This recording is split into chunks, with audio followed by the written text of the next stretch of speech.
In 2025, the Cleveland Browns staggered to a miserable 5-12 finish, a collapse that ultimately cost Kevin Stefanski his job and reopened every old wound this franchise knows too well.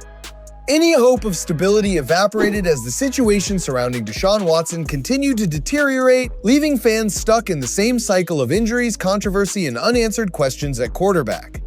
And yet, while the Browns were getting pushed around on the field, something far more permanent was moving forward off it. In 2026, new developments accelerated plans for a brand new stadium for the Cleveland Browns, a project that would be largely funded by taxpayer money, not privately financed like the Denver Broncos. That reality has only intensified the debate, as public dollars go toward a franchise that just finished near the bottom of the league. So the question cuts deeper than architecture. Is this stadium a long overdue rebirth that can restore pride, identity, and echoes of Cleveland's pre-NFL glory? Or is it simply another costly monument to false hope, where fans watch defeats unfold while holding a $40 beer? The case for a new stadium, at least on paper, is built around more than just football. The Cleveland Browns, under owners Jimmy Haslam and Dee Haslam, are moving forward with a $3.6 billion enclosed stadium in Brook Park. With construction set to begin in early 2026 and an opening targeted for the 2029 NFL season, the new venue would replace Huntington Bank Field on the downtown lakefront after years of negotiations and legal disputes, ultimately resolved by a $100 million settlement with the city of Cleveland in late 2025. At the heart of the argument is Cleveland's weather. Brutal cold, wind, and lake-effect snow have long defined Browns' home games, often at the expense of comfort and consistency. A domed stadium would provide a climate-controlled environment for fans, unlock year-round use, and dramatically expand the number of non-NFL events the region could host, such as major concerts and conventions, to college championships and global sporting events.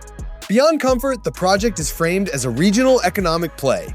Consultants commissioned by the team project $1.2 billion in annual economic impact, driven by tourism, job creation, and spending tied to a massive mixed-use development planned across roughly 176 acres of team-owned land in Brook Park. Supporters argue that moving the stadium also frees Cleveland's lakefront for long-awaited redevelopment, while placing the Browns closer to highways and the airport, given that an estimated 85% of game day attendees live outside the city itself.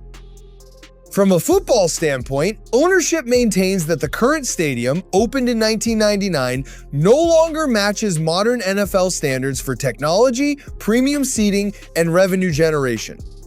Renovation was studied, but at roughly $1 billion without a dome, it was deemed a short-term fix rather than a long-term solution. On the field, the case for a new stadium is built as much on frustration as it is on hope. The Cleveland Browns finished the 2025 season at 5-12, last in the AFC North, marking their 16th losing season in the past 18 years. The offense ranked near the bottom of the league, and while the defense held up better, it still wasn't enough to sniff the playoffs. The stadium frustration runs deeper. Cleveland Browns Stadium has never hosted a playoff game, making it the only active NFL stadium with that distinction. The last time the Browns hosted a playoff game was in 1994, when Bill Belichick coached the team to a win over the New England Patriots at Cleveland Municipal Stadium, which once stood on the same site as the current stadium. And yet, the irony is hard to ignore. This is a franchise that once ruled pro football, winning 8 league championships, appearing in 10 straight title games, and producing legends like Paul Brown, Otto Graham, and Jim Brown. Supporters of the new Dome Stadium believe it could finally break that cycle, not by magically fixing the roster, but by resetting the culture. A modern venue is being pitched as a psychological and symbolic reboot, a place that feels big again, attracts talent, energizes fans, and maybe finally hosts meaningful January football. For a team that has never appeared in a Super Bowl and hasn't hosted a playoff game in more than 30 years, the stadium isn't just about comfort or aesthetics. With a new head coach and momentum building around a new stadium, Browns fans are being asked to believe again. But why does this plan remain so divisive? Work on the new Cleveland Browns Stadium in Brook Park is no longer theoretical. Enabling construction officially began on October 1st, with crews starting site preparation, grading, and utility installation. In January 2026, Brook Park granted a mass excavation permit valued at $65 million, prompting the mayor to bluntly describe the moment as, "We're digging the hole." Full groundbreaking is scheduled for early 2026, with major construction expected to ramp up in the first quarter of the year. The project is projected to create over 6,000 construction jobs, plus thousands of permanent positions tied to the stadium. The funding structure is a 50-50 public-private split for the stadium itself, about $1.2 billion from the Haslam Sports Group and $1.2 billion in public money, including $600 million from the state of Ohio, $300 million from Brook Park, and additional contributions from other partners. That public share is what has ignited controversy, especially given where the team currently stands on the field. People argue that the focus should be on fixing the team first. Cleveland currently sits at roughly minus $27.7 million in effective salary cap space, among the 5 worst marks in the league. Deshaun Watson's contract alone carries cap hits of roughly $72 million, while the roster still has clear needs at wide receiver, edge rusher, and defensive tackle. To skeptics, the question isn't technical, it's philosophical. Why ask the public to fund a new stadium while the team continues to lose? However, this is an apples to oranges argument. Stadium costs are capital investments, not football operations spending.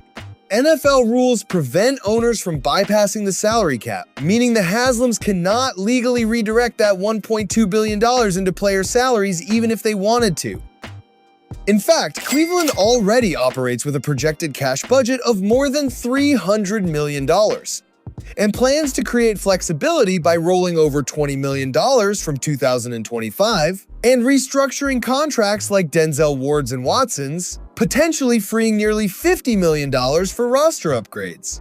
The stadium case is ultimately about long-term positioning. The Haslams argue this is a generational investment that modernizes a stadium originally built in 1999 and aligns Cleveland with current NFL standards.